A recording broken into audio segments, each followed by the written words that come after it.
పద్మావతి అమ్మవారి అశ్వవాహనం. శ్రీ పద్మావతి అమ్మవారి కార్తీక బ్రహ్మోత్సవాలలో భాగంగా 8వ రోజు రాత్రి పద్మావతి అమ్మవారు అశ్వవాహనముపై ధైర్యలక్ష్మి అలంకరణలో దర్శనమిచ్చారు. మనిషి ఏ పనిని తలపెట్టినా ఆ కార్యం నిర్వహించడానికి ధైర్యం తప్పనిసరి.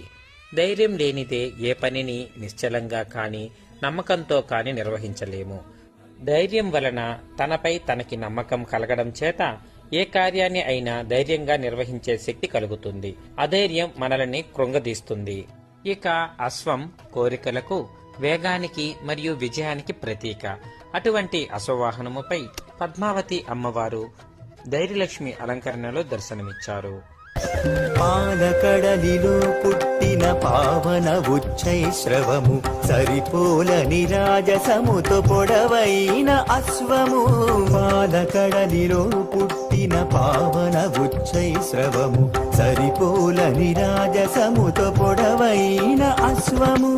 అలపారు వేటలోన అతివాల మేల్మంగతో ఇలా పారిజాతమై ఇంపారగ చెలగినాడు. అల్లదివో అశ్వమెక్కే ఆ పన్నుల దైవము, చల్లగా అనుగ్రహించు సర్వోన్నత రూపము.